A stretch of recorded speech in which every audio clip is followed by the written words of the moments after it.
Здравейте отново, българи! Константин. Виждам, че доста от вас отново отправят искания за действия и за протести, даже и за преврати. Нека да разясним нещо, което е много важно. Първото нещо, което е нужно, за да се направи една цялостна смяна на системата, е нужно да има промяна в съзнанието на хората. Защото ние сега в момента реално не мислим всички по един и същи начин. Ето на скорошния протест в МВР бяхме около 20 човека, които бяха отишли да се борят срещу системата. А къде бяха останалите? Къде бяха всичките тези 300 автобуса, за които докато пътувахме, четохме в интернет? Аз поне не ги видях там. За да се осъществи тази промяна в съзнанието, всички хора или мнозинството от хората в България трябва да са наясно какво следва след падането на правителството.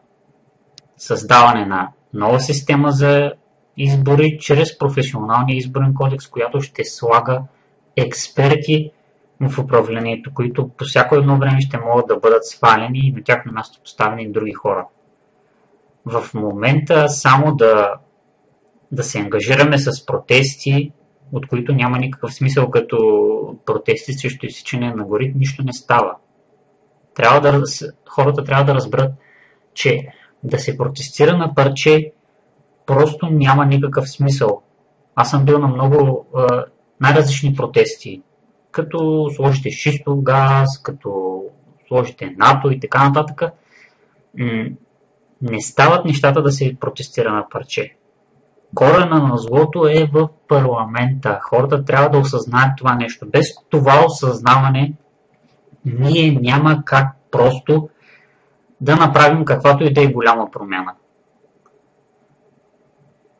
Пък камо ли преврат? Абсурд. Пълен абсурд. Значи, едва преди 2 години, когато аз протестирах с голяма група хора от Варна по улиците, докато минавахме покрай крайбрежната алея и скандирахме протеста е за вас, елате при нас, барчетата бяха пълни, хората си пиеха кафенцата, количките и така нататък и въобще не се интересуваха от това, което ние вършим. Опитвам се да ви обясня, че обществото още в съзнанието си не е дорасло да разбере, че системата, която ни управлява, а не последствията са това, което трябва да се премахне, за да има коренна промяна в България. И едва когато поне 50% от българския народ достигне до това в своето съзнание, в ума си, че трябва да се изкорени цялата тази политическа класа, заедно с всичките институции, които обслужват само нея, не народа. Само тогава може да има някаква промяна. И затова много ми се дига адреналина, като видя някакви такива постове в групата, че за еди си коя дата е имало подготвен протест и така нататък и така нататък. Вижте сега, ние никога не сме отказвали да подкрепяме протести. Даже, както видяхте, наскоро отидахме на такъв. Но това, което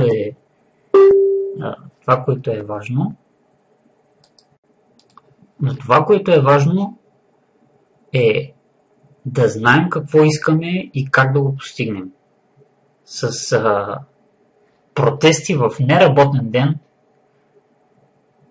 абсолютно нищо няма да постигнем. Значи те ще си ни гледат от телевизорите, ще ни си присмиват даже и нищо няма да стане, защото вие, когато отивате да протестирате в неработни дни, вие не ги застрашавате по никакъв начин. Те се чувстват абсолютно безопасно и не смятат, че трябва да направят каквото и да е. Колкото и човека да отидат да протестират, няма никакво значение. Единствените протести, които могат да дадат някакъв реален резултат, това са тези в работни дни. Но пак казвам, дори да се отиде в работен ден с голяма група хора, ако те не осъзнават къде е корена на проблема, всичко това е безмислено. И затова най-важното нещо, към което и ние се стремим с тази група, е да достигнем до съзнанието на хората, да им кажем, че трябва да се борят срещу системата, да се въведат нови изборни правила, с които да слагаме експерти в управлението, които да не бъдат незаменяеми, да се въведе швейцарската система на демокрация в България, чрез референдуми, както на местно ниво, така и на национално ниво, хората постоянно да упражняват волята си. И едва когато те достигнат до това в съзнанието си, тогава можем да говорим за организирането на големи протести в работен ден или за някакви по-радикални действия. Сега и да си говорим за СОПи и за преврати няма никакъв смисъл. Даже ние в момента нямаме и де-факто и нямаме реално средствата да постигнем такива фантазии в момента. За един преврат са нужни на първо място оръжие, на второ място много пари. Това са автомобили, микробуси за хората, които трябва да се превозват, за храна, за бензин, трябва някакви бази, откъдето ще се ръководи всичко това, които са добре оборудвани и така нататък и така нататък. Всичкото това в момента то не съществува. И това се постига с много голяма организация и с много пари. Ние нито имаме тази голяма организация, нито имаме в момента тези пари, за да го направим.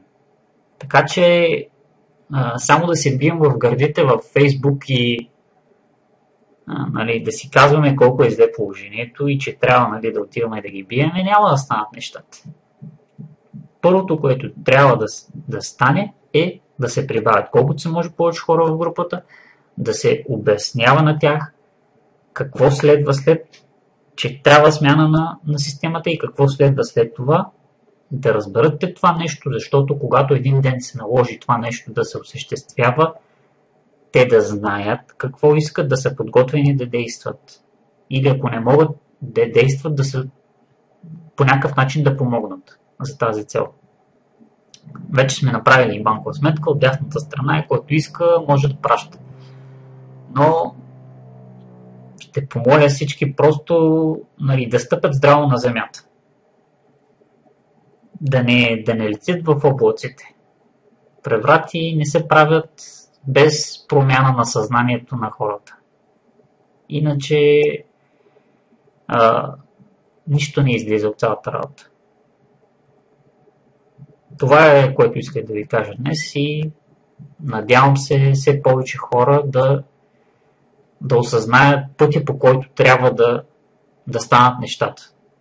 За да мислим реално, за да имаме реални постижения, не само да хабим сили за този или за онзи протест и в крайна сметка нищо да не постигаме. Защото е много хубаво да се казва, че трябва да се събираме и така нататък. Хората вече виждам, че разбират, че обединението на всички нас е нужно. И това е много хубаво, защото в много предните години хората дори не мислиха за това нещо.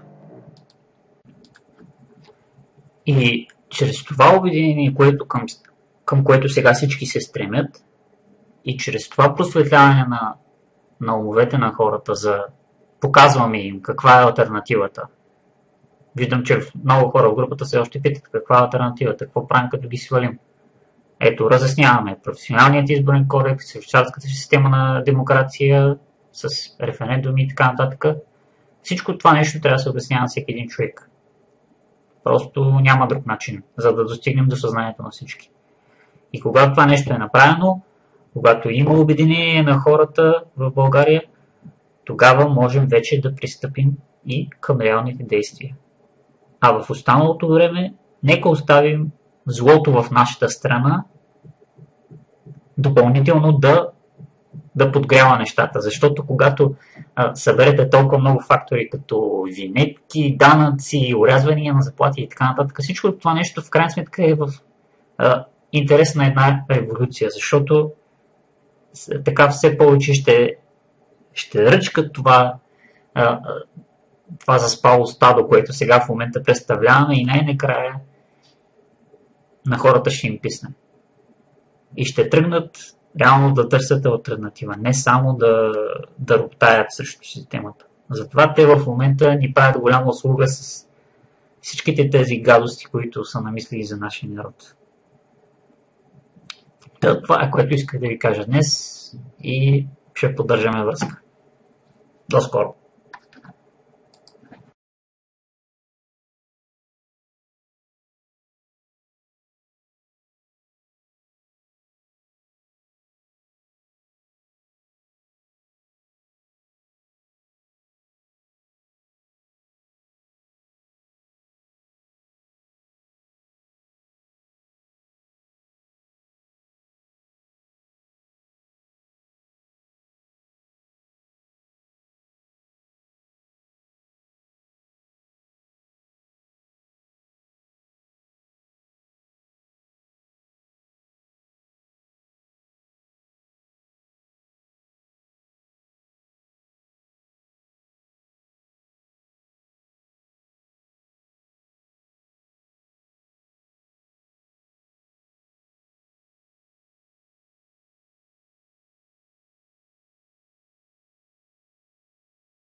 Но това, което е важно, е да знаем какво искаме и как да го постигнем.